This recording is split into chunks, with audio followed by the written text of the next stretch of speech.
What's up everyone, just Deep here. Today in this video I'm going to tell you about the difference between saturation and vibrance. We are also going to talk about the difference between saturation and hue and saturation adjustment layer.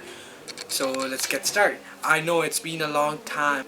I didn't post any single video, but now I'm gonna make a lot of videos, so stay tuned. So let's get started in this video. This is the image we are going to work with in this tutorial, and we are going to try to saturate the color to make a more pleasing image.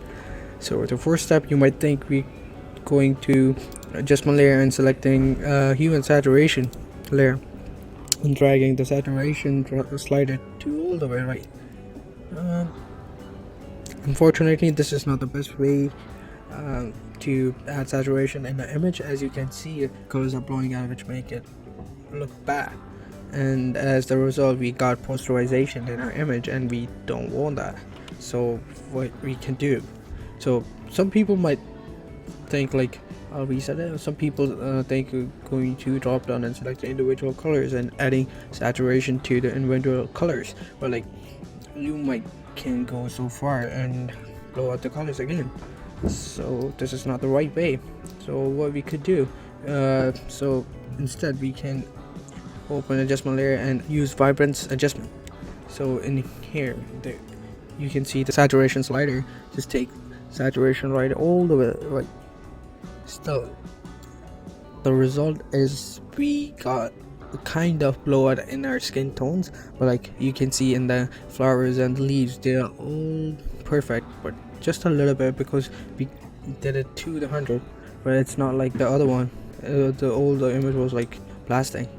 So I'll reset it, and here's the vibrance. So vibrance is this kind of saturation which protects our skin tones, but still it increased the saturation. As you can see here, look at the saturation here. You can see it protected the skin tones. Like when we did when we increased the saturation by the saturation slider, her skin was blasting up. It's like all yellow. So in this case we got a saturation, but still we need to add a little bit more of saturation.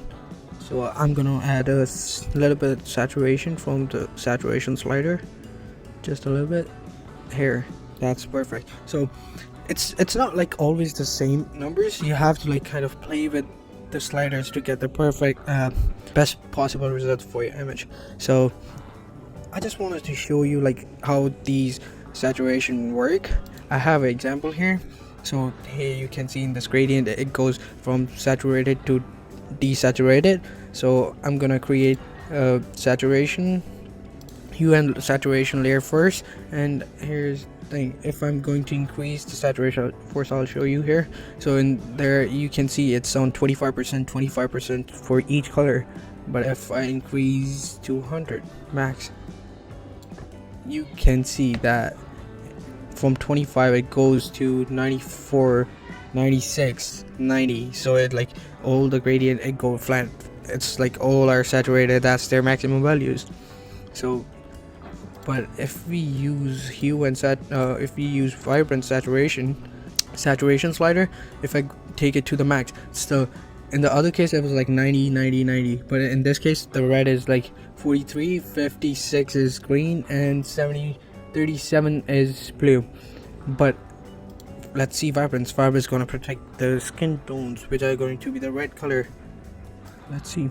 So in this case red got really the red color got protected, and it's like just a 10% increase. In green it's 46, and for blue it's 47. So there's a lot of change between. That's how all the saturation and vibrance work.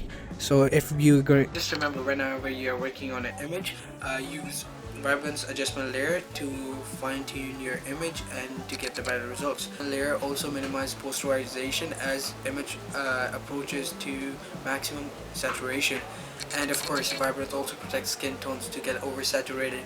And that's it for this tutorial. I hope you enjoyed it. Let me know in the comments below if you have any questions. If this is your first time to my channel, don't forget to subscribe it, and see you in the next video. Bye. Stay tuned, stay creative.